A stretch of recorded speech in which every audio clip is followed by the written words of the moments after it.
الحمد للہ وکفا والصلاة والسلام علی عباده الذین اصطفى خصوصا علی افضلهم وخاتم النبیین محمد الامین وعلی آلہ وصحبہ اجمعین اما بعد فاعوذ باللہ من الشیطان الرجیم بسم اللہ الرحمن الرحیم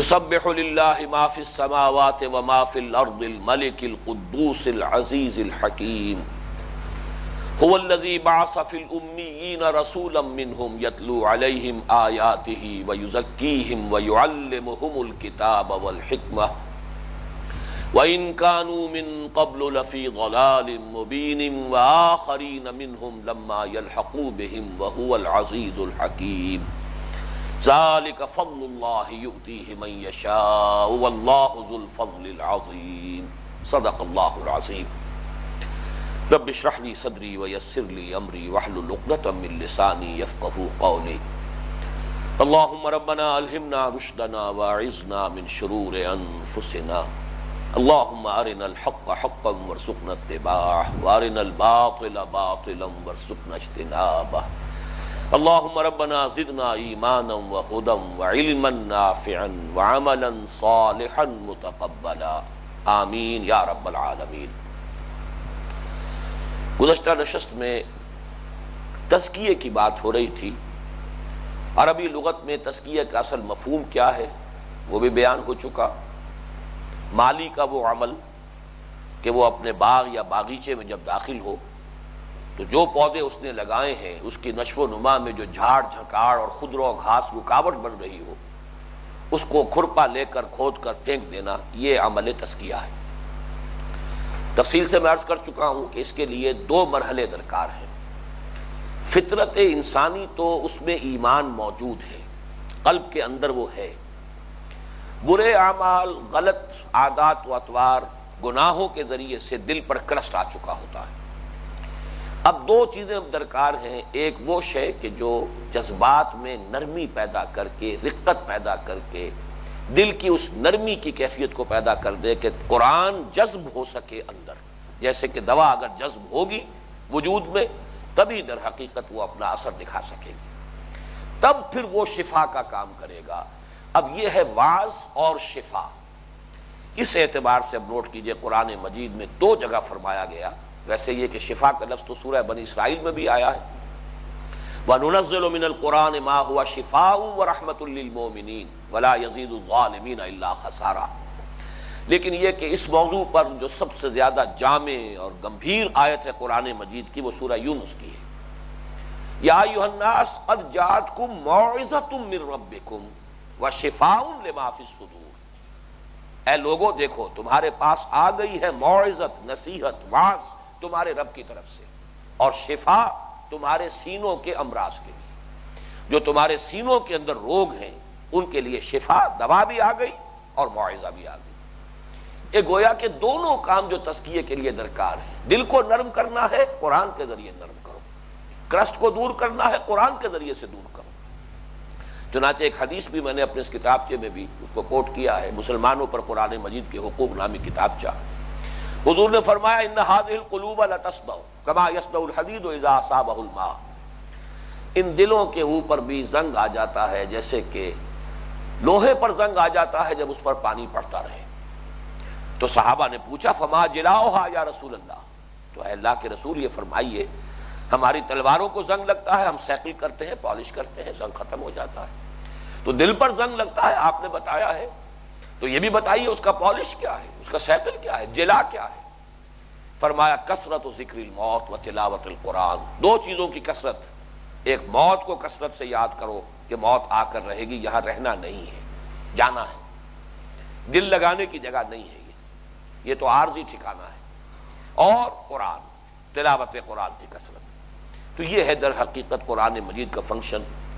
اس اعتبار سے بھی میں چاہتا ہوں کہ علامہ اقبال نے ان دونوں مضامین کو، قرآن کا موعظہ ہونا اور اس واعظ ہونے کے اعتبار سے قرآن سے کی جو ناقدری کی ہے امت نے، اس کا بہترین نقشہ انہوں نے کھینچا ہے۔ ہمارے واعظ جو ہوتے رہے ہیں وہ یا تو ضعیف حدیثوں کے حوالے سے، اس دور میں ایک بہت بڑی تحریک ہے جس میں وہ ترغیب ہے نیکیوں کی، لیکن ضعیف حدیثوں کے ذریعے سے معلوم ہوتا ہے شاید قرآن مجید کے اندر موعظہ اور نصیحت موجود نہیں تھا، جس کے لیے کہ اس قسم کی ضعیف احادیث کا سہارا لینا پڑتا ہے، یا پھر یہ کہ اس سے پہلے ہوتا تھا کہ صرف مثنوی مولوی مانوی ہی سے سارا وعظ ہو رہا ہے۔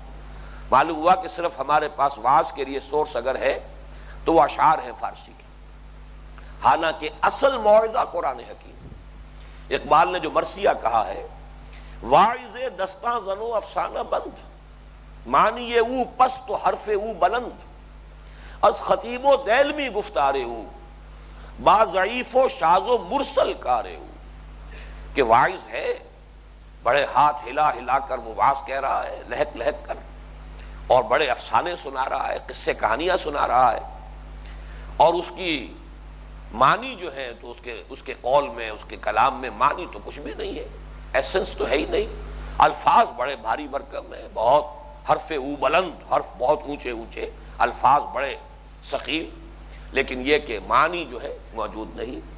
اور خطیب و دیلمی، یہ ضعیف ترین جو احادیث کے مجموعے ہیں، خطیب بغدادی کا اور دیلمی، از خطیب و دیلمی گفتار او، ساری حدیثیں وہاں سے لے کر اس کے اوپر اپنے وعظ کو بیس کرتا ہے، با ضعیف و شاذ و مرسل کار او، ساری بحث جو ہے وہ ضعیف احادیث، شاذ احادیث، مرسل احادیث پر اس کی مبنی ہے، حالانکہ قرآن کہتا ہے کہ موعظہ میں ہوں، دلوں کو نرم کرنے والی شے اللہ نے بھیج دی ہے تمہارے پاس قرآن۔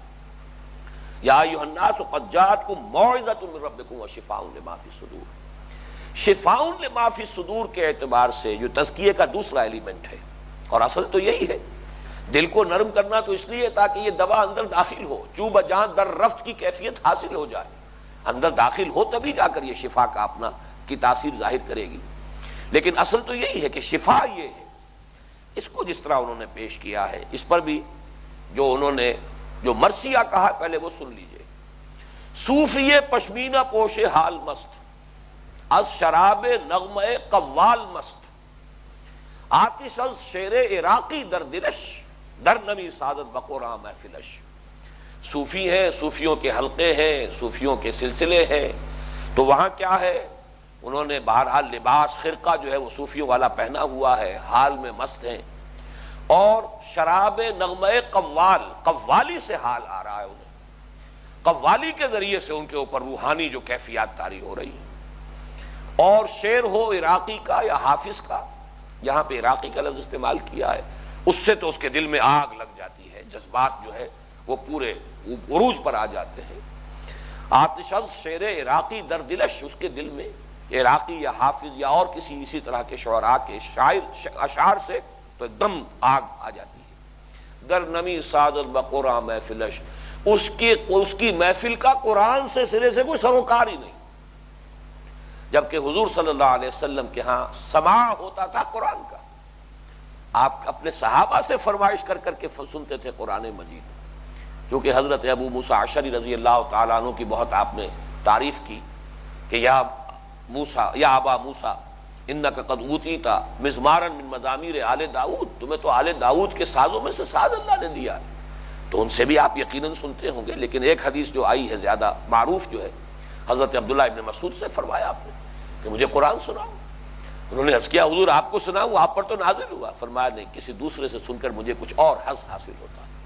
پھر انہوں نے سورہ نساء کی شروع سے تلاوت جو ہے اس کا آغاز کیا، جب وہ اس آیت پر پہنچے فَكَيْفَ إِذَا جِئْنَا مِن كُلِّ أُمَّةٍ بِشَهِيدٍ، کیا ہوگا اس دن جس دن قیامت کے دن ہم ہر امت پر گواہ لائیں گے، وہ ایک گواہ پیش کریں گے کہ جو ان کے خلاف گویا کہ اتمام حجت کرے گا، جو کہ پروسیکیوشن وٹنس کی حیثیت سے پیش ہوگا۔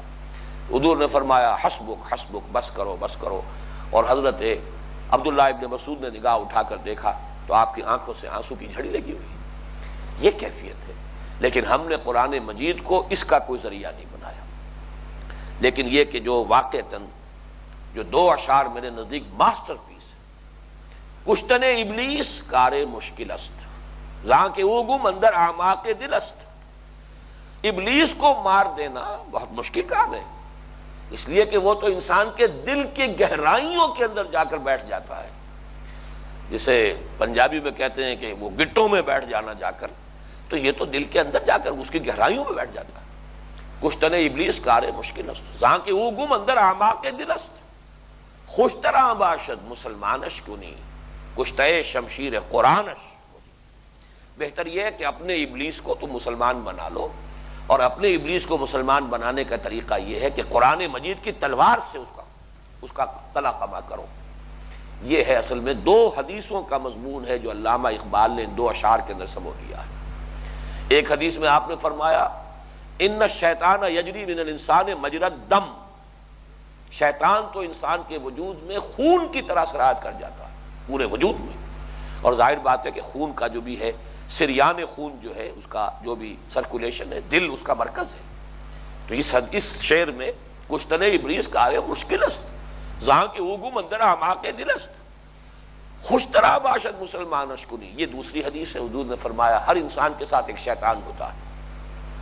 صحابہ میں سے کسی نے بڑی ہمت اور جرأت سے کام لیا کہ کیا آپ کے ساتھ بھی کوئی شیطان ہے؟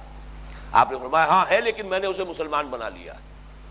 تو یہ مسلمان بنانا اپنے ابلیس کا جو ہمارے ساتھ ہر ایک کے ساتھ ہے اسے مسلمان بنانا، اس کا ذریعہ کیا ہے؟ تلوار قرآن کی ہے.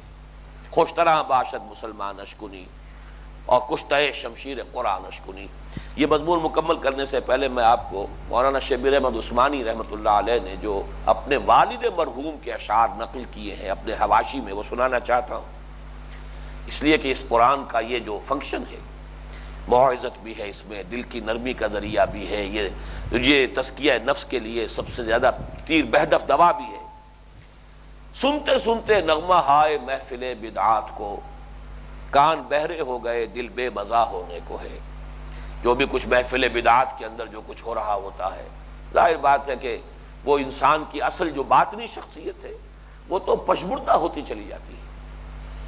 آؤ سنوائیں تمہیں وہ نغمہ مشروع بھی پارا جس کے لہن سے طور خدا ہونے کو ہے. وہ جو خاشع متصدع والی آیت آئی، لو انزلنا ھذا القرآن علی جبل لرأیتہ خاشعا متصدعا من خشیۃ اللہ. حیف گر تاثیر اس کی تیرے دل پر کچھ نہ ہو، کوہ جس سے خاشعا متصدعا ہونے کو ہے. کس قدر یہ تمہارے لیے قابل افسوس بات ہے کہ جس کی تاثیر سے قرآن جو ہے خاشعا متصدعا، قرآن کے ذریعے سے پہاڑ خاشعا متصدعا ہونے کو ہے، تمہارے دل پر اس کی کوئی تاثیر نہ ہو. بہرحال تزکیے کا مرکز و محور قرآن ہے. باقی تفاصیل میں منہج انقلاب نبی میں بیان کر چکا ہوں. اس قرآن کو اندر اتارنے کے لیے پھر نماز میں اس کی قرات، خاص طور پہ فجر کی نماز میں 5 وقت اس کی قرات، اتل ما اوحی الیک من کتاب ربک لا مبدل لکلماتہ ولن تجد من دونہ ملتحدا واتل ما اوحی الیک من الکتاب واقم الصلاۃ ان الصلاۃ تنہی عن الفحشاء والمنکر. یہ در حقیقت سب سے بڑا ذریعہ ہے. اب آئیے تعلیم کتاب. وہ جیسا کہ میں نے عرض کیا تھا کہ جب تزکیہ ہو گیا زمین تیار ہو گئی، آپ حل کے ذریعے سے یہی تو کرتے ہیں، زمین کے اندر جو ادھر ادھر کی غلط چیزیں ہیں ان کو پھر اکھاڑ کر باہر پھینکتے ہیں اور اس کے اندر کی رویدگی جو ہے نمایاں ہوتی ہے. اب بیج ڈالیے احکام کے بیج. اسی لیے یہ لفظ کتاب میں نے پہلے بھی عرض کیا تھا، جہاں کسی شے کی فرضیت آئی کتب علیکم کتب علیکم کتب علیکم الصلاۃ کتب علیکم الصیام ان الصلاۃ کانت علی المؤمنین کتابا موقوتا ولا تعزموا عقدۃ النکاح حتی یبلغ الکتاب اجلہ. دیکھو جب تک کہ جو بھی کوئی خاتون ہے، چاہے وہ مطلقہ ہے چاہے وہ بیوہ ہے، جب تک کہ اس کی عدت پوری نہ ہو جائے اس وقت تک نکاح نہیں کر سکتے، نکاح نہیں ہوگا. تو حتی یبلغ الکتاب اجلہ، جب تک کہ وہ قانون کی مدت پوری نہ ہو جائے. مدت عدت کے لیے کتاب کا لفظ آیا جائے. تو معلوم ہوا کہ شریعت کے مختلف جو بھی پہلو ہیں ان کی تعبیر کے لیے یہ لفظ آتا ہے. اور اس کے حوالے سے ایک اور بہت اہم حقیقت ہے جو میں چاہتا ہوں آپ حضرات نوٹ کر لیں. حال ہی میں نے اپنے ایک مضمون میں اس کو لکھا بھی ہے جو نوائے وقت میں چھپ رہے ہیں. کتابیں در حقیقت صرف 2 ہی ہیں جو نازل ہوئی، تورات کتاب ہے اور قرآن کتاب ہے. انجیل اس معنی میں کتاب نہیں ہے، اس لیے کہ اس میں شریعت کے احکام ہے ہی نہیں. زبور اس معنی میں کتاب نہیں ہے، وہ صرف حمد کے نغمات ہیں، حمد کے ترانے ہیں، حمد اور مناجات باری تعالی. اور انجیل صرف حکمت اور دانائی ہے، کتاب نہیں. ویسے آپ عرف عام میں جب لفظ کتاب آئے گا تو پورے قرآن کو بھی ہم کتاب کہتے ہیں، لیکن یہاں ہم دیکھ رہے ہیں کہ یہاں کتاب کے لفظ سے مراد قرآن کا وہ حصہ ہے جو احکام سے بحث کرتا ہے. تلاوت آیات پہلے آ چکا ہے، تو کم سے کم یہ 2 الفاظ تو موجود ہیں اس ایک آیت کے اندر جو قرآن مجید کے 2 حصوں کی وضاحت کر رہے ہیں یا ان کی نمائندگی کر رہے ہیں، اس حوالے سے تو شریعت جو ہے در حقیقت وہ کتاب ہے۔ تو کتابیں 2 ہی نازل ہوئیں، یہی وجہ ہے کہ حضرت ابراہیم کے لیے تو لفظ کتاب آیا ہی نہیں، صحیفے، صحف ابراہیم، تورات کو کتاب کہا گیا اور قرآن کتاب ہے، اس لیے کہ شریعتیں 2 ہی ہیں جو نازل ہوئی ہیں، شریعت موسوی، شریعت محمدی صلی اللہ علیہ وسلم۔ حضرت ابراہیم کے زمانے تک بھی صرف یہ کہ وہ چیزیں جو فطرت ہے اسی میں سے چیزیں ہیں جو حضور نے گنوائی ہیں، جو بھی 6 چیزیں آپ نے گنوائی ہیں فطرت میں سے، ناخن کاٹنا ہے، لبیں کترنا ہے، بغل کے بال اور دوسرے بال جو ہیں ان کو مونڈنا ہے، ختم کرنا ہے، مختلف چیزیں ہیں، ختنہ ہے، یہ فطرت سے، یہ حضرت ابراہیم علیہ السلام کی جو تعلیمات ہیں وہ یہ، باقی توحید ہے، شرک سے بچنا ہے۔ شریعت جو ہے وہ پہلی جو ہے شریعت موسوی ہے جو تورات میں عطا کی گئی، اور دوسری اور کامل شریعت اور ابدی شریعت وہ شریعت محمدی ہے جو قرآن میں وارد ہوئی۔ اب آگے چلیے تعلیم حکمت، میں اس پر بھی ذرا تھوڑی سی اس وقت گفتگو کرنا چاہتا ہوں۔ حکمت پر اصولی بات میں نے کی ہے پچھلی نشست میں، پختگی، میچورٹی، فکر، عقل، فہم، لیکن جو فطرت کے ساتھ ہو، فطرت کے ساتھ یا فطرت کے تابع۔ جب یہ چیزیں جمع ہوتی ہے کسی شخصیت کے اندر تو وہ ترقی پا کر میچور ہو کر جو وہ شخصیت وجود میں آئے گی، در حقیقت اس کیفیت کا نام حکمت ہے۔ البتہ اس کو سمجھانے کے لیے 2 حصوں میں تقسیم کر سکتے ہیں۔ ایک حکمت ہے اصولی حکمت، وہ اصولی حکمت حکمت ایمان ہے، اور اس کا جو در حقیقت عقل انسانی جو اپنے طور پر اس میں جو بھی اس نے محنتیں کی ہیں، جو بھی کاوش کی ہے، وہ فلسفہ ہے مابعد الطبیعات یا فلسفہ اخلاق یا فلسفہ نفسیات، یہ حکمت اصولی ہے۔ اور ایک حکمت تفصیلی ہے۔ حکمت تفصیلی یہ ہے کہ جو احکام دیے گئے ہیں ان کی حکمت معلوم، یہ حکم کیوں دیا گیا، اس میں نوع انسانی کی کون سی مصلحت ہے۔ اقیم الصلاۃ لذکری، یہ نماز جو ہے خامخواہ تمہارے اوپر مشقت ہم نے ڈال دی ہے، دن میں 5 مرتبہ آدمی اگر حساب لگائے، واقعہ یہ ہے کہ شاید 2-2.5 گھنٹے انسان کے نکل جاتے ہیں، اور خالص میٹیریلسٹک پوائنٹ آف ویو سے آپ جائزہ لیجئے کہ اتنی جو ہے یعنی ہیومن آورز، مین آورز جو ہے اتنے انسان کے چلے گئے، دنیاوی اعتبار سے تو ان پروڈکٹیو ہے، بیکار ہے، ضائع جا رہے ہیں، خالص بات نہیں اعتبار سے، لیکن اس کی کوئی حکمت ہے، یہ اس پورے تمہارے طرز زندگی کو، تمہارے زندگی کے رخ کو درست کرنے کے لیے، ورنہ ساری انرجی اور سارا وقت صرف کرو گے کسی غلط رخ پر بھاگ جاؤ گے تو فائدہ کیا ہوگا، لینے کے دینے پڑ جائیں گے۔ نماز، روزہ تمہارے اوپر جو مشقت ڈالی گئی، کیوں ڈالی گئی؟ تاکہ تمہارے اندر تقویٰ پیدا ہو۔ زکوٰۃ کس لیے؟ تاکہ تزکیہ ہو، اس لیے کہ سب سے بڑی امپیورٹی جو ہے تمہارے اندر جو ہے وہ مال کی محبت ہے، اس مال کی محبت کی گرفت کو کمزور کرنے کے لیے ہم نے زکوٰۃ دی۔ تو ہر عمل کا اور ہر حکم کی ایک حکمت ہے۔ اس موضوع کو ہمارے ہاں خاص طور پر ہماری تاریخ میں ابھی جو یوں سمجھیے کہ جو مجددین جو پیدا ہوئے ہیں صنم خانہ ہند میں، بر عظیم پاک و ہند میں، ان میں شاہ ولی اللہ دہلوی رحمۃ اللہ علیہ جو 12ویں صدی ہجری کے عظیم ترین مجدد ہیں، مجدد اعظم، ان کی جو کتاب ہے حجت اللہ البالغہ، در حقیقت وہ اس موضوع پر ہے، علم و اسرار الشریعہ، شریعت کے اسرار کا علم۔ شریعت نے جو احکام دیے ہیں، یہ حرام کی ہے شے کیوں کی ہے، کوئی حکمت ہے اس کی، کوئی مصلحت ہے تمہارے لیے اس میں مضرت ہے، نقصان ہے، یہ چیز تم پر واجب کی ہے، کیوں کی ہے؟ اس لیے کہ تمہاری کوئی بہبود ہے، مصلحت ہے، تمہاری کوئی فلاح ہے جو اس سے وابستہ ہے۔ تو یہ جو علم و اسرار الشریعہ یہ حکمت تفصیلی کہلائے گی، اور وہ جو فلسفہ ہے وہ حکمت ایمانی ہے۔ اب نوٹ کیجئے کہ در حقیقت یہ تربیت اور تعلیم نبوی کا جو یوں سمجھیے کہ درجہ تخصص ہے، یہ سب کچھ پڑھ کر اب تعلیم حکمت، وہ میچور انسان جو ہے وہ اب اس قابل ہوتا ہے کہ اس کو وہ باطنی بصیرت حاصل ہو جاتی ہے، شریعت کے اصول کیا ہیں، اصل مقاصد کیا ہیں۔ یہ ہے وہ اصل شے کہ جو بڑی کمیاب ہوتی ہے۔ ایک شخص کو سارے احکام یاد ہیں، اسے یاد ہے نماز کے اندر فلاں، وضو کے اندر اتنے فرائض ہیں، اتنے سنتیں ہیں، اتنے نوافل ہیں، سب یاد ہے، پورا اصل یاد ہے، یا یہ کہ تو میں نے ایک مثال دی، پوری شریعت یاد ہے، لیکن وہ حکمت نہیں ہے، وہ جانتا نہیں کہ اصل اصول کون سے کار فرمائیں، مقاصد کون سے ہیں۔ ایک مقصد ہے، ایک ذریعہ ہے. بسا اوقات انسان ذریعے کو مقصد بنا بیٹھتا ہے، وہیں چکر لگاتا رہتا ہے، حالانکہ وہ تو ذریعہ ہے، مقصود نہیں تھا. لیکن یہ کہ انسان جو ہے وہیں پر چکر لگا رہا ہے، اسی کو مقصود سمجھ بیٹھا، منزل سمجھ بیٹھا، حالانکہ وہ منزل نہیں ہے، وہ تو راستہ تھا.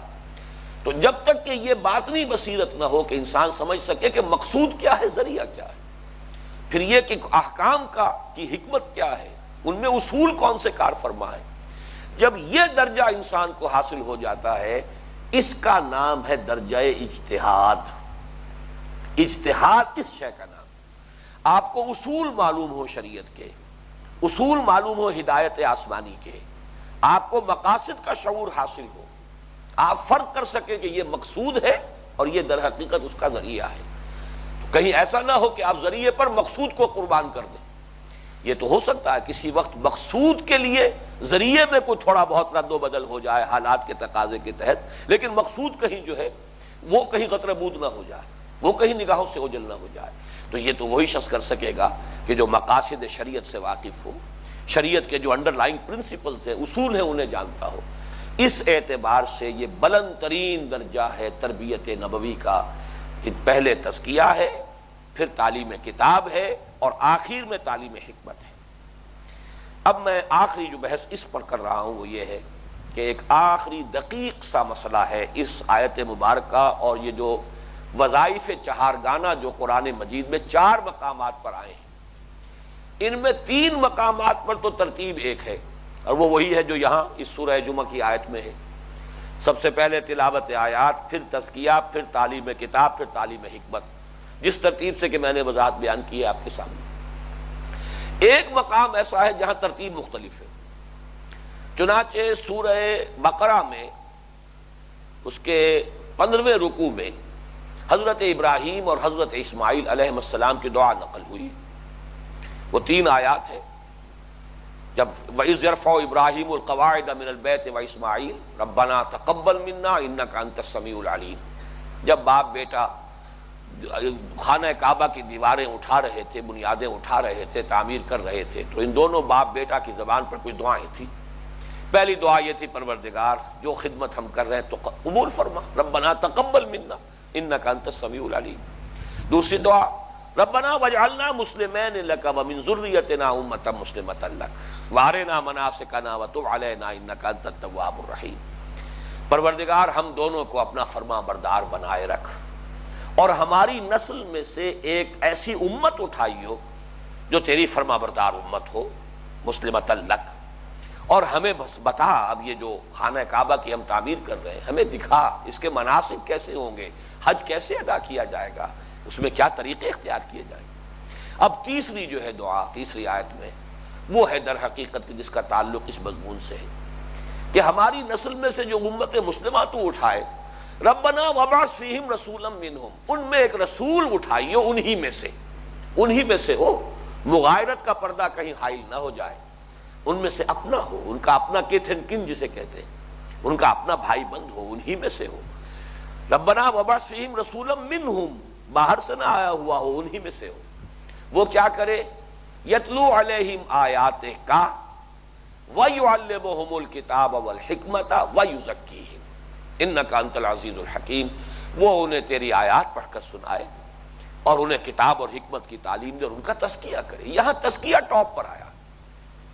لیکن یہ بات نوٹ کرنے کے قابل ہے، اس پر میرے اندازے میں، میرے علم کی حد تک مجھے کہنا چاہیے کہ کسی نے اس نقطے پر غور نہیں کیا، کم سے کم یہ بحث نہیں کی.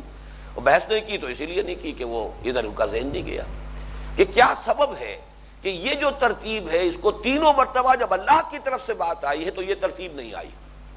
اگر تو ایسا ہوتا کہ کہیں یہ ترتیب بھی آ جاتی کہیں دوسری بھی آ جاتی تو ہم سمجھ سکتے تھے کوئی فرق نہیں ہے، گویا کہ مضمون واحد جسے ہم کہتے ہیں ایک ہی بات ہے، چاہے یوں کہہ لیا جائے چاہے یوں کہہ لیا جائے. لیکن یہ کہ بقیہ تینوں مقامات پر ترتیب وہ ہے. چنانچہ 18ویں ہی رکوع میں تو بات آ گئی ہے سورہ بقرہ ہی کے 3 رکوعوں کے بعد، کما ارسلنا فیکم رسولا منکم، دیکھو بھیج دیا ہے ہم نے، وہ جو جس کی دعا کی تھی ابراہیم اور اسماعیل نے، تمہارے جد امجد نے، ہم نے ان کی دعا کو شرف قبول عطا فرمایا. اور دیکھو اس دعا کا ظہور ہے جو محمد رسول اللہ صلی اللہ علیہ وسلم کی شکل میں تمہارے سامنے موجود ہے. کما ارسلنا فیکم رسولا منکم یتلو علیکم آیاتنا ویزکیکم، اب یہ ضمائر اسی اعتبار سے جو ہے بدل رہے ہیں، ویعلمکم الکتاب والحکمہ، جو تمہیں ہماری آیات پڑھ کر سناتا ہے، تمہارا تزکیہ کرتا ہے، تمہیں کتاب و حکمت کی تعلیم دیتا ہے، وَيُعَلِّمُكُم مَّا لَمْ تَكُونُوا تَعْلَمُونَ، اور تمہیں وہ سب باتیں سکھا رہا ہے جو تم جانتے ہی نہیں تھے۔ پھر اگلی صورت ہے مثنیٰ ہے، جوڑا ہے، یہ بھی سورہ بقرہ اور سورہ آل عمران، تو اس جوڑے کی ایک علامت یہ بھی ہے کہ یہ آیت وہاں بھی آ گئی، لَقَدْ مَنَّ اللَّهُ عَلَى الْمُؤْمِنِينَ إِذْ بَعَثَ فِيهِمْ رَسُولًا مِّنْ أَنفُسِهِمْ یتلو علیہم آیاتہ ویزکیہم ویعلمہم الکتاب والحکمہ، یہاں ضمائر بالکل وہی ہے جو سورہ جمعہ کی اس آیت میں ہے، هو الذی بعث فی الامیین رسولا منہم یتلو علیہم آیاتہ ویزکیہم ویعلمہم الکتاب والحکمہ۔ اس کا سبب کیا ہے؟ میرے نزدیک یہ جو حکمت کا دور ہے یہ آیا ہے جبکہ انسان کے عقل اور فہم کی میچورٹی ہوئی، اور یہ میں نے وہ اپنے اس کتاب میں بھی بحث کی ہے اس پر، نبی اکرم صلی اللہ علیہ وسلم کا مقصد بعثت کیا وجہ ہے؟ قرآن پہلے ہی دن کیوں نہ نازل ہو گیا؟ حضرت آدم کو کیوں نہ دے دیا گیا؟ حضرت ابراہیم کے ذریعے سے قرآن کیوں نہ آ گیا؟ حضرت موسیٰ کے ذریعے سے کیوں نہ آ گیا؟ یہ تدریج ہوئی ہے، اس لیے ہوئی ہے کہ ذہن انسانی کا ارتقاء ہوا ہے۔ ایک دور وہ تھا کہ ابھی ذہن جو ہے گویا کہ عہد طفولیت میں ہے، جیسے کہ پرائمری کا بچہ ہے، چاہے پی ایچ ڈی کا استاذ رکھ دیجئے اس کو، وہ کئی پی ایچ ڈی اس نے کی ہوئی ہے، پڑھائے گا تو وہی کچھ کہ جس کا تحمل کر سکتا وہ پرائمری کا بچہ، اس کے پاس سب کچھ ہے لیکن اس میں تو وہی کچھ اڈھیل سکے گا وہ علم اور فہم کہ جس کی صلاحیت اور استعداد اس پرائمری کے بچے میں ہے۔ جیسے جیسے آگے جائیں گے اس کے اپنے ذہن اور فکر اور شعور کے اندر ترقی ہوگی، اب وہ اس قابل ہوگا کہ اسے پھر وہ تعلیم دی جائے کہ جو کسی ایم اے کو اور کسی پی ایچ ڈی کے طالب کو دی جاتی، وہ اصول بتائے جائیں، وہ حکمت کی تعلیم دی جائے۔ یہی ہے وہ بات جو حضرت مسیح نے کہی ہے۔ حضرت مسیح نے اپنے آخری جو لمحات تھے ان میں جو بات کہی اپنے حواریین سے کہ دیکھو مجھے ابھی تم سے اور بھی بہت سی باتیں کرنی تھی لیکن ابھی تم ان کا تحمل نہیں کر سکو گے، میرے بعد وہ فارقلیت جب آئیں گے صلی اللہ علیہ وسلم وہ تمہیں سب کچھ بتائیں گے۔ یعنی یہ کہ ابھی تمہارا جو ذہنی ارتقاء کا معاملہ ہے وہ اس سطح تک نہیں پہنچا ہے کہ تم ان تمام باتوں کا جو ہے پورے طور سے ادراک اور شعور حاصل کر سکو۔ اور اس کو میں نے بیان بھی کیا ہے کہ در حقیقت یہ بہت سے فلاسفہ جو ہیں جو تاریخ فلسفہ اس سے واقف ہیں، اور خاص طور پہ مجھ سے پہلی مرتبہ یہ بات پروفیسر یوسف سلیم چشتی صاحب نے کہی تھی کہ 1200 برس ہیں تاریخ انسانی کے جو موسٹ پروفاؤنڈ ہیں اس اعتبار سے کہ انسان جو کچھ سوچ سکتا تھا بحیثیت انسان اس کے اندر اس کی سوچ مکمل ہو چکی تھی۔ 600 BC سے شروع ہو کر حضرت مسیح سے 600 سال پہلے سے شروع ہو کر اور 600 AD تک یعنی 600 عیسوی تک یہ 1200 برس ہیں، اس میں انسان جو سوچ سکتا تھا، فکر انسانی اس سے آگے نہیں جا سکتا، علم انسانی آگے جا رہا ہے، یہ سارا سائنس کی یہ معلومات اور علم اور یہ تمام مادی علوم اور یہ فزیکل سائنس یہ آگے جا رہی ہے، فکر انسانی اس سے آگے نہیں جا سکتا۔ وہ تو در حقیقت وہ اس سطح پر پہنچ کر، اور وہ سطح تھی جب کہ پھر قرآن نازل ہونا شروع ہوا۔ جب پہلی مرتبہ چشتی صاحب نے یہ بات میرے سامنے کہی تھی، یہ میں جب ابھی مطلب کرتا تھا کرشن نگر لاہور میں، شام کے وقت وہ آ جایا کرتے تھے، مغرب کے بعد میرے ہاں ان کی نشست رہتی تھی، یہ بات کہی تو میں ایک دم چونک گیا۔ میں نے کہا اس کا تعلق تو پھر ختم نبوت کے ساتھ ہے۔ جب فکر انسانی اپنی اس میچورٹی کو پہنچ گئی تب جب اب اقرا بسم ربک الذی خلق، اب وہ آخری تعلیم جو ہے وہ دی جا رہی ہے جس کا کہ تحمل اب انسان کر سکتا ہے۔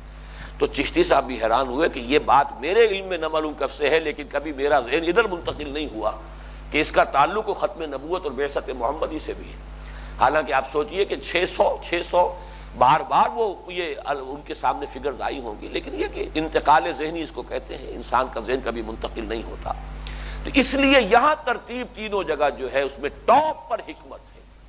اور اس میں اگر احادیث میں آپ کو سناؤں کہ یہ تفقہ فی الدین کی کیا اہمیت ہے، کیسی کیسی دعائیں کی ہیں حضرت عبداللہ ابن عباس کے لیے، اللہم علمہ التاویل وفقہہ فی الدین، اے اللہ اس کو دین کا فہم عطا فرما۔ یہ فہم بہت بڑی شے ہے۔ آج ہی ہم نے شاید صبح ایک حدیث سنی تھی، اذا فقہوا الناس کالمعادن، انسانوں کی مثال معدنیات کسی ہے، سونے کی اور ہوگی صاف کریں گے سونا بنے گا، چاندی کی اور ہے، کتنا ہی صاف کر لیں سونا تو نہیں بنے گا نا، وہ چاندی ہی اس سے برآمد ہوگی۔ تو ایسے ہی انسانوں کو اللہ نے مختلف جو ہے ان کی کیٹیگریز بنائی ہیں، اور وہی جو کچھ ان کے اندر استعداد ہے وہی نمایاں ہوگی، وہی نکھر کر آئے گی۔ لیکن یہ کہ اس میں فرمایا اذا فقہوا خیارکم فی الجاہلیت خیارکم فی الاسلام اذا فقہوا، تم میں سے جو بہترین تھے جاہلیت کے دور میں وہی تم میں سے بہترین ہوں گے اسلام کے دور میں بھی۔ لیکن یہ کہ اس میں اضافہ کیا، اذا فقہوا، جب انہیں تفقہ حاصل ہو جائے، فہم اور بصیرت۔ اسی لیے بعض جگہ پر آیا غالباً سورہ انفال میں، ان لوگوں میں ان کے اندر بزدلی ہے، ان کے اندر طاقت نہیں ہے، اس لیے کہ ذالک بانہم قوم لا یفقہون، ان کے اندر وہ تفقہ نہیں ہے۔ تفقہ ہو تو اس سے انسان میں قوت آتی ہے، طاقت آتی ہے، اسے معلوم ہے کہ اصل زندگی یہ نہیں وہ زندگی ہے۔ اب جس طریقے سے وہ بے جگری سے لڑے گا کہ یہ موت ہے کیا، موت ایک زندگی کا وقفہ ہے، یعنی آگے بڑھیں گے دم لے کر، یا یہ کہ بلکہ یہ تو شاہدرہ ہے اپنے محبوب سے کی خدمت میں جانے کا، ہمارا مقصود اور محبوب تو اللہ ہے۔ یہ زندگی تو گویا کہ ایک طرح کی لائبلٹی ہے، یہ تو ایک طرح کا فصل اور بعد ہے، تو کیوں نہ چھلانگ لگائیں دروازے میں سے گزرے، یہ تو شاہدرہ ہے۔ تو یہ سارا تفقہ ہے اصل میں، حقائق کا یہ فہم جو ہے اور یہ ادراک اور شعور ہے، اس سے کس قدر طاقت بڑھ جائے گی انسان کی، اسے ہم بخوبی سمجھ سکتے ہیں۔ بہرحال یہ آخری نقطہ تھا اس آیت کے بارے میں۔ اب ہمارے پاس وقت بہت کم ہے، لیکن میں پھر بھی چاہوں گا کہ ذرا آگے بڑھیں ہم۔ وَإِن كَانُوا مِن قَبْلُ لَفِي ضَلَالٍ مُبِينٍ، ابھی آیت تو مکمل بھی نہیں ہوئی، آخری ٹکڑا اس کا وَإِن كَانُوا مِن قَبْلُ لَفِي ضَلَالٍ مُبِينٍ، اور یہاں ان جو ہے انا کے مفہوم میں ہے، یقیناً یہ پہلے تو کھلی گمراہی میں مبتلا تھے۔ یہ امیین، ظاہر بات ہے کہ نہ ان کے پاس کوئی نبی آیا نہ رسول آیا، حضرت اسماعیل کے بعد سے لے کر اس پوری نسل میں یوں سمجھیے کہ حضور صلی اللہ علیہ وسلم کی بعثت کے وقت تک کم و بیش 2500 3,000 برس کا فصل ہے۔ تو اس فصل کے اندر اس وقفے میں کوئی نبو نہیں، کوئی رسول نہیں، کوئی کتاب نہیں۔ وَإِن كَانُوا مِن قَبْلُ لَفِي ضَلَالٍ مُبِينٍ، یہ امیین اگر یہ لازماً پہلے حضور کی بعثت سے قبل تو کھلی گمراہی میں مبتلا تھے، لیکن اللہ کا یہ احسان ہوا لقد من اللہ علی المؤمنین اذ بعث فیہم رسولا من انفسہم یتلو علیہم آیاتہ ویزکیہم ویعلمہم الکتاب والحکمہ۔ اب آئیے آیت نمبر 3 پر، وآخرین منہم لما یلحقوا بہم وہو العزیز الحکیم۔ یہ آخرین جو ہے، آخر کہتے ہیں دوسرے، آخر جو ہے وہ تو ہے کوئی شے جو آخر میں آ رہی ہو، آخری چیز وہ آخر ہے، اور آخر کوئی دوسری چیز۔ آخر کی جمع آخرون ہوگا، اور یہاں یہ مجرور ہے چونکہ یہ عطف ہے امیین پر۔ هو الذی بعث فی الامیین رسولا منہم، هو الذی بعث فی الامیین والآخرین، یہ گویا کہ یہاں آخرین کا عطف جو امیین پر ہو رہا ہے۔ حضور کی بعثت اصلاً اصولاً بنیادی طور پر تو ہے امیین میں سے امیین ہی کے لیے، لیکن اضافی طور پر اوروں کے لیے بھی ہے، دوسروں کے لیے بھی ہے۔ بھیجا یا اٹھایا اس رسول کو صلی اللہ علیہ وسلم دوسروں کے لیے بھی، جو ماخرین منہم لما یلحقوا بہم، جو انہی میں سے ہیں لیکن ابھی ان میں شامل نہیں ہوئے۔ یہ ٹکڑا میں حیران ہوا ہوں کہ ہمارے عہد حاضر کے ایک مفسر اس میں بڑی ٹھوکر کھا گئے ہیں، اور اس کا سب سے بڑا سبب حدیث سے ان کا بعد اور حدیث کا استخفاف، میں یہ سمجھتا ہوں اس کی وجہ سے سلب توفیق جو ہے جس کو کہا جاتا ہے، اس کی بہت نمایاں مثال ہے جو اس مقام پر آئی۔ اجماع امت ہے یہ کہ یہاں آخرین سے مراد ہے دوسری اقوام، عرب کے لوگ نہیں، بنی اسماعیل نہیں، دوسری اقوام۔ اور حدیث موجود ہے، حدیث جو ہے یہ بخاری میں ہے، مسلم میں ہے، ترمذی میں ہے۔ حضرت ابو ہریرہ رضی اللہ تعالی عنہ سے مروی ہے، قال كنا عند رسول اللہ صلی اللہ علیہ وسلم حين انزلت سورۃ الجمعہ۔ حضرت ابو ہریرہ فرما رہے، یہ حدیث تو اس اعتبار سے بہت اہم ہے کہ اس کے ذریعے سے سورہ جمعہ کا زمانہ نزول بھی معین ہو گیا۔ جب سورہ جمعہ نازل ہوئی تو ہم حضور کے پاس ہی تھے، گویا کہ حضرت ابو ہریرہ ایمان لائے سن 7 میں، تو سن 7 کے بعد کا زمانہ گویا کہ معین ہو گیا سورہ جمعہ کا زمانہ نزول، سن 7 ہجری کے بعد۔ فتلاہا، جب حضور پر وہ سورہ مبارکہ نازل ہوئی تو آپ نے اس کی تلاوت فرمائی۔ فلما بلغا، جب حضور پہنچے ان الفاظ پر، وآخرین منہم لما یلحقوا بہم، اور دوسروں کے لیے بھی اٹھایا جو انہی میں سے ہیں ابھی ان میں شامل نہیں ہوئے۔ قال لہ رجل، تو ایک شخص نے آپ سے سوال کیا، یا رسول اللہ، اے اللہ کے رسول صلی اللہ علیہ وسلم، من ہؤلاء الذین لم یلحقوا بنا، یہ کون لوگ ہیں جو ابھی تک ہم میں شامل نہیں ہوئے؟ فلم یکلمہ حتی سأل ثلاثا، تو حضور نے جواب نہیں دیا یہاں تک کہ 3 مرتبہ اس نے اپنا سوال دہرایا۔ اب یہ توقف کیوں کیا حضور نے؟ اس کا ایک عام سبب تو یہ بھی ہو سکتا ہے کہ لوگ اچھی طرح سوال سن لیں، سمجھ لیں، تاکہ جواب کے لیے ذہن تیار ہو جائے، اور یہ بھی ہو سکتا ہے کہ آپ نے توقف کیا ہو کہ یہ بھی وحی خفی کے ذریعے سے آپ پر بات جو ہے اللہ تعالیٰ کی طرف سے واضح ہو۔ ابھی تو یہ کلام نازل ہو رہا ہے، اسی وقت سورہ مبارکہ نازل ہوئی ہے، اور اس میں یہ الفاظ لما یلحقوا بہم وآخرین منہم لما یلحقوا بہم، اور اس کے بارے میں سوال ہو گیا، تو عین ممکن ہے کہ حضور نے توقف کیا ہو۔ فلم یکلمہ حتی سأل ثلاثا، حضور نے گفتگو نہیں کی، جواب ارشاد نہیں فرمایا، یہاں تک کہ 3 مرتبہ سوال دہرایا گیا۔ قال وسلمان الفارسی فینا، اب حضور نے فرمایا اور سلمان فارسی بھی ہمارے مابین موجود تھے۔ فوضع رسول اللہ صلی اللہ علیہ وسلم یدہ علی سلمان، تو حضور نے اپنا دست مبارک حضرت سلمان کے کندھے پر رکھ دیا۔ فقال، اور فرمایا، والذی نفسی بیدہ، اس ہستی کی قسم جس کے ہاتھ میں میری جان ہے، لو کان الایمان بالثریا لتناولہ رجال من ہؤلاء، اگر ایمان ثریا پر بھی ہوتا تو اس شخص کی قوم میں سے کوئی نہ کوئی لوگ اس ایمان کو وہاں سے بھی لے آتے۔ یعنی اشارہ ہو گیا کہ اس سے مراد ہے اہل فارس، اور اہل فارس ہی پر گویا کہ موقوف نہیں ہے، غیر عرب مسلمان، غیر عرب تمام اقوام، اس لیے کہ حضور کی بعثت جو ہے قرآن مجید کے اندر محکم آیات ہیں کہ جنہوں نے معین کیا ہے کہ آپ پوری نوع انسانی کے لیے مبعوث ہوئے۔ تکمیل رسالت کے یہ مظاہر جو ہیں یہ میں بیان کر چکا ہوں سورہ صف کے درس کے ضمن میں۔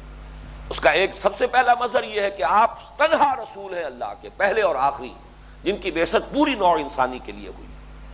چنانچہ سورہ سبا کی آیت نمبر 28 میں فرمایا، وَمَا أَرْسَلْنَاكَ إِلَّا كَافَّةً لِلنَّاسِ بَشِيرًا وَنَذِيرًا، اے نبی ہم نے نہیں بھیجا ہے آپ کو مگر تمام انسانوں کے لیے بشیر اور نذیر بنا کر۔ وہ دیکھیے بشیر اور نذیر کا لفظ پھر آ گیا یہاں۔ رسول کا بنیادی فنکشن یہی ہے، انذار اور تبشیر۔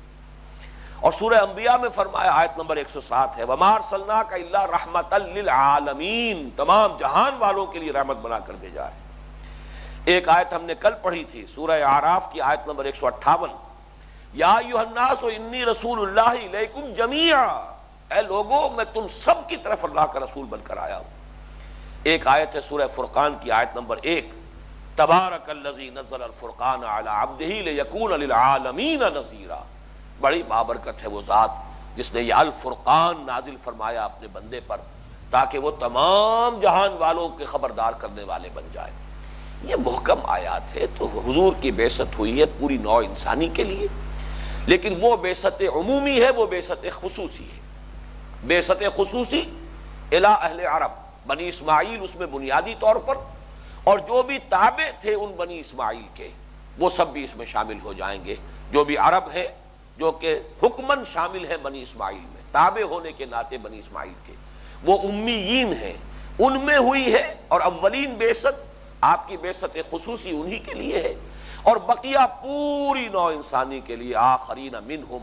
یہاں غور کرنا چاہیے اصل میں کہ لفظ آخرین جب عطف ہو کر آ رہا ہے تو عطف تو مغایرت کا متقاضی ہے۔ امیین اور آخرین، یہ آخرین اور ہے لیکن یہ غیر ہوں گے امیین کے۔ میں حیران ہو رہا ہوں کہ وہ مفسر صاحب جو ہیں انہوں نے یہ فیصلہ دے دیا ہے کہ یہ بھی بنی اسماعیل مراد ہے یہاں پر۔ جو لوگ تو اس وقت تک ایمان لے آئے تھے، باقی جو بنی اسماعیل میں سے ابھی ایمان لانے والے تھے ان کی طرف اشارہ ہو رہا ہے۔ گویا کہ ایک متفق علیہ حدیث، اور در حقیقت میرے نزدیک تو یہ احادیث سے استغنا اور ان کا استخفاف جو پیدا ہوا ہے یہ اسی کی در حقیقت سزا ہے جو اللہ تعالیٰ کی طرف سے ملتی ہے، کہ پھر انسان کو سامنے کی شے بھی نظر نہیں آتی کہ یہاں پر یہ معطوف ہے آخرین۔ اب منہم سے مراد کیا ہوگا؟ انہوں نے زیادہ توجہ منہم پر کر لی۔ منہم یہ کہ اصلاً یہ اللہ تعالیٰ کے علم کامل میں اس امت کے تمام افراد جب جمع ہو جائیں گے تمام امتی ہوں گے محمد کے صلی اللہ علیہ وسلم، گویا کہ بالقوہ یہ امت میں ہیں، یہ امت دعوت ہے محمد الرسول اللہ صلی اللہ علیہ وسلم کی کہ جو بالآخر آئیں گے شامل ہو جائیں گے. اور جیسا کہ ہم دیکھ چکے ہیں کہ وہ احادیث جو ہیں کہ قیامت سے پہلے کل روئے ارضی کے اوپر اللہ کا دین غالب ہوگا، پوری نوع انسانی آ جائے گی اسی اسلام کے دائرے میں، تو گویا کہ یہ تمام آخرین اور امیین جو ہے وہ ایک ہو جائیں گے.